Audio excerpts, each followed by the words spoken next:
It is a warm summer evening.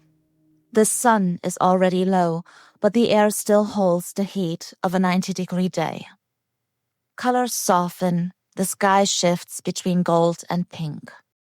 Everything feels slower somehow, and every cool breeze is calming. Our case begins on August the 16th, 2022, on a small side street in Ingolstadt, southern Germany. A resident opens his windows and patio door to let in the cooler evening air. Everything has been quiet so far. But shortly before 11 p.m., he suddenly hears loud banging and desperate voices coming from the street. He looks outside and sees a man and a woman frantically pounding on the windows of a parked black Mercedes. The woman is crying.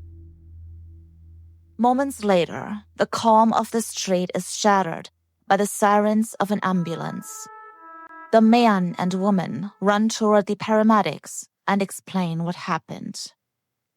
Their daughter Sharaban, who is currently staying with them in Munich, had only wanted to drive to Ingolstadt briefly to pick up some things from her old apartment. But she never came back, and she can't be reached by phone. Around 10 p.m., they drove to Ingolstadt themselves to look for her and found her car parked on this small side street about 2 miles from her apartment. The car was locked, but through the tinted windows, they could make out the lifeless body of a young woman lying on the back seat. No matter how loudly they called her name, no matter how hard they pounded on the car and the windows, their daughter, covered in blankets, would not wake up. By now, police have also arrived on the scene. When officers force open the door and pull back the blankets, the parents' worst fears are confirmed. Sharaban is not unconscious. She is dead. There is blood everywhere. Her body is covered in countless stab wounds, especially to the chest and neck area. During the autopsy, forensic experts would later count 56 stab wounds. Sharaban was only 23 years old. She was 5'4", slim, with long dark hair and a beautiful smile. A striking young woman who naturally drew attention. She had once worked as a sales associate, but more recently she was self-employed, offering beauty treatments such as laser hair removal. She loved beautiful things. She had bought her Mercedes herself on credit. The car was her pride and joy. Sharaban's family originally comes from Iraq and belongs to the Yazidi religious community. When she was 8 years old, her parents emigrated with her to Germany. In 2015, Sharaban met her future husband Rouan, also Iraqi and also Yazidi. It was love at first sight. They married, to the great relief of both families, since Yazidi tradition strongly favors marriages within the community. Rouan is a master hairdresser and runs his own store in Ingolstadt. He teaches Sharaban how to style hair and employs her as a stylist. Customers love her, and for a while, everything seems perfect.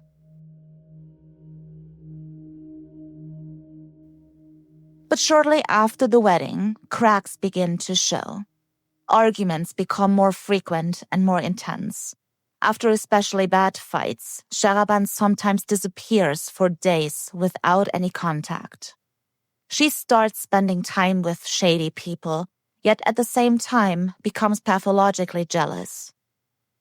Eventually, Rouan has had enough and files for divorce, 2 months before the murder. After Sharaban's death, her parents shared their grief publicly on Facebook, and they don't hide who they believe is responsible: Rouan, her ex-husband. Their posts, including direct accusations, are shared thousands of times. This is how Raowan learns about the murder of his ex-wife and that he is being suspected by her family. He receives violent threats from strangers. He is warned not to come to Munich, where people are supposedly waiting for him. And rumors spread that Sharaban's family is calling for blood revenge. Raowan is publicly branded a murderer, even though police refrain from making any statements. Still, they consider him a potential suspect. So one day after the murder, police call him and tell him they're looking for him. Raowan responds, "You don't have to look for me. I'll come to you." That same day, he goes to the police station and tells his side of the story. His only chance, he believes, to clear his name. So he tells his story. He describes a marriage that looked harmonious from the outside, but was a nightmare behind closed doors. From the beginning, he says, the relationship was marked by verbal and physical violence. When Sharaban got angry, there was no stopping her. She threw objects and didn't hesitate to hit him. She could swing from tenderness to rage within minutes. Raowan says he tried to leave multiple times, but always gave her another chance when she returned in tears, promising to change. Police later find evidence supporting his claims. During the separation, Raowan had reported Sharaban for domestic violence. In July of 2022, a restraining order was issued. In the Yazidi community, divorce is technically possible, but deeply frowned upon. Both families even meet to try to mediate and save the marriage. At the end of the meeting, Raowan asks for time to think. Privately, however, his brother advises him to leave.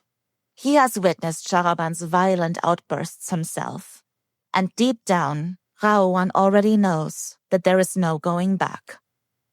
And so he filed for divorce in mid-June. Within days, Sharaban lost everything. Her husband, her job, her apartment, and she had to move back in with her parents in Munich. Raowan hears nothing from her, until 2 months later, when he learns she has been murdered. But then, 2 days after the murder, something happens that seems unbelievable. On August the 18th, 2022, a young man was driving toward Nuremberg. He seems distracted.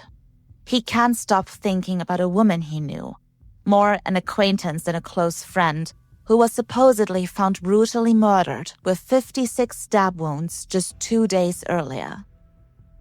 Lost in thought, he passes a pizzeria.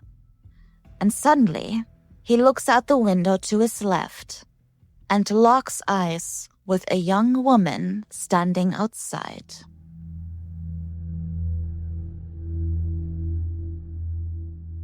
That is impossible. He slams on the brakes, throws the car into reverse, and backs up to the Italian restaurant.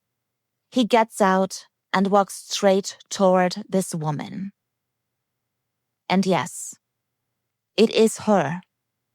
Sharaban stands in front of him, alive, healthy, staring at him in confusion. "Who's the dead woman?" he asked her. Sharaban shrugs. "I don't know," she says. But before he can even respond, she suddenly turns and runs. She waves down an approaching car, jumps in, and speeds off. The man runs back to his own car and starts to follow her. He needs answers. What the hell is going on? While chasing the car, he calls the police emergency line. Agitated, he tells the officer that he had just seen Sharaban, the woman believed to be dead, and that he's following her. The officer doesn't believe him. Sharaban's body is in a morgue refrigeration unit. The caller must be mistaken. But the young man refuses to back down. He is absolutely certain she is alive. And eventually, he managed to convince the officer as well. Police locate the vehicle and arrest Sharaban. But if this is Sharaban, then who is the young woman lying in the morgue? That question is answered quickly. In the city of Heilbronn, a young woman has been reported missing for 2 days. She matches the description of the victim, and her name is Khadija. Khadija is from Algeria, works as a waitress, and almost looks identical to Sharaban.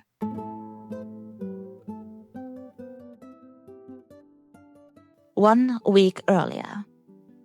Late in the evening, Khadija receives a new Instagram message. She doesn't recognize the account. The username is Baha89K. Hey, good evening. We're looking for girls to test our new diode laser. Would you be interested in a collaboration? We offer permanent hair removal with the world's fastest and most effective diode laser. 100% pain-free. If you're interested, feel free to message me anytime. Best regards.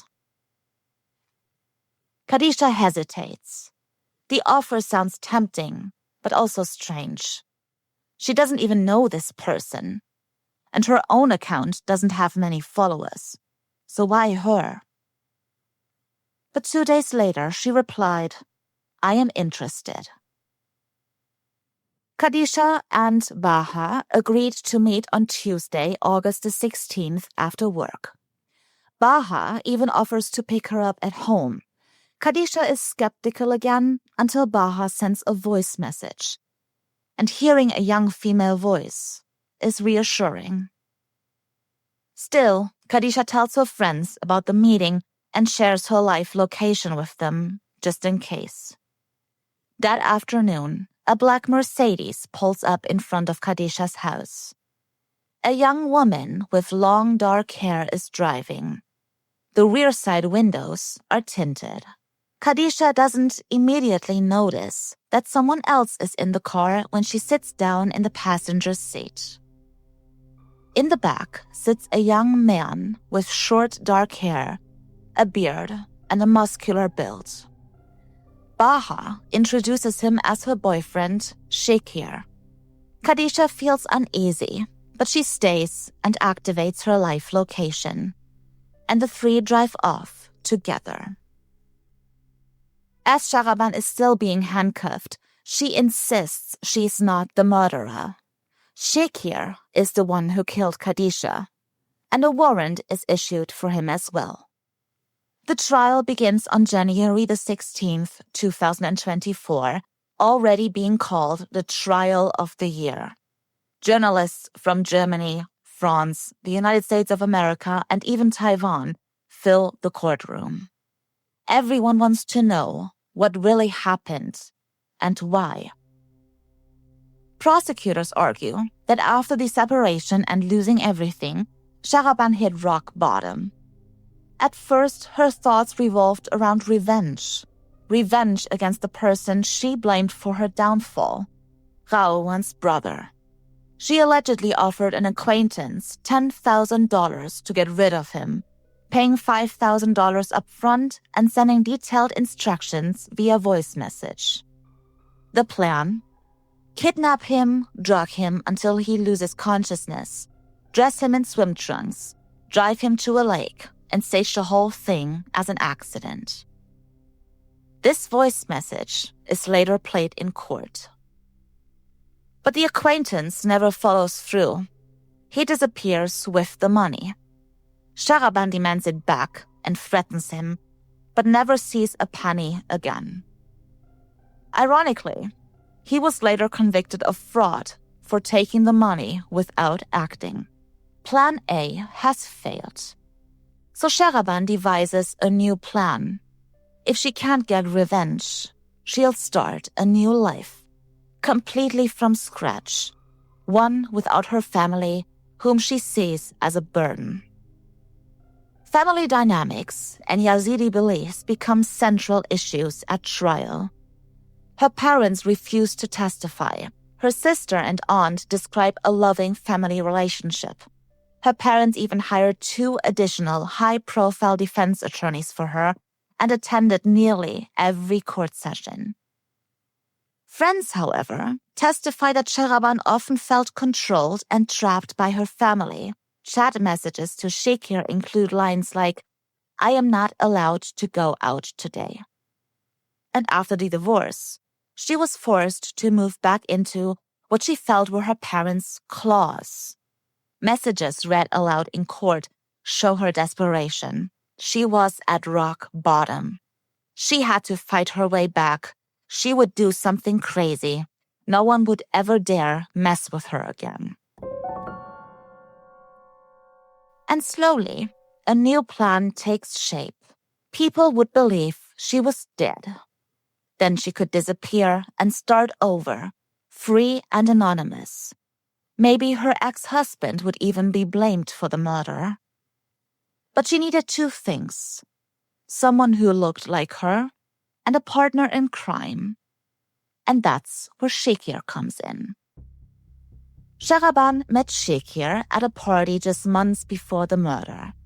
He is 23 years old, a trained painter but unemployed, and after only 2 weeks, willing to help her kill someone. Why he agreed remains a mystery to this day, because Shekir refuses to talk and declines evaluation by a forensic psychiatrist. His involvement overall is baffling. He had no criminal record and no history of violence. Yet, before trial, a note was found in his cell intended for another inmate nearing release. It lists 13 prosecution witnesses. 5 are marked with a plus sign, 8 with a minus sign. The instruction: those marked with a plus sign were to be silenced permanently. Those with a minus sign, at least intimidated. Investigators also discover that Shehraban had contacted multiple women who resembled her, including Khadija, using different pretexts. First, she claimed they were being cast for a music video by a well-known German rapper. Khadija found that suspicious and contacted the rapper directly. The response: "No, sis, that is fake." 2 days later, Shehraban contacted her again, this time as Baha, using the laser treatment story. And this time, it worked. Before picking Khadija up, Shehraban Googled, "Do debts transfer to parents after death? What happens to outstanding loans when someone dies?" She then bought a 12-liter container, filled it with gasoline, and planned to burn the car and body to destroy identification. She placed her German ID in the driver's side door pocket and drove to pick up Shekir. He got in, carrying a knuckle duster and a kitchen knife. His phone stayed behind. Phone data showed both women arriving at a wooded area at 7:07 p.m. The location remains unchanged until 7:17 p.m. At 7:18 p.m., Khadijah's phone signal cuts off. When Khadijah's phone signal suddenly cut off, a friend tried to call her, but Khadija did not answer her phone. She was already dead. Shehraban had stopped the car because Shekir claimed he needed to urinate. After he returned, the 3 smoked a cigarette together. As Khadija turned to get back into the car, Shekir attacked her. As she was lying on the ground, he stabbed her repeatedly. But whether Shehraban also participated remains unclear. They drive back toward Ingolstadt with Khadijah's covered body in the back seat so Shekir can shower and change his clothes. They intended to burn the car later, but Shehraban's parents found it first. The knife was allegedly discarded in bushes near a supermarket parking lot, but it has never been found. and why they didn't flee immediately after the murder remains unanswered. On December the 19th, 2024, nearly a year after the trial began, the verdict was announced. Shakir was convicted of murder by treachery and sentenced to life imprisonment. Sharaban was convicted as a co-perpetrator of murder by treachery and base motives and also sentenced to life imprisonment with a finding of particular severity of guilt. In German law, particular severity of guilt applies when a crime goes far beyond what already warrants a life sentence, such as extreme brutality, multiple murders, or lack of remorse. For Sharaban, this means no automatic parole review after 15 years. She was also found fully criminally responsible. The defense appeals the verdict, but in 2025, Germany's Federal Court of Justice upheld the judgment. That was episode 3, The Doppelgänger.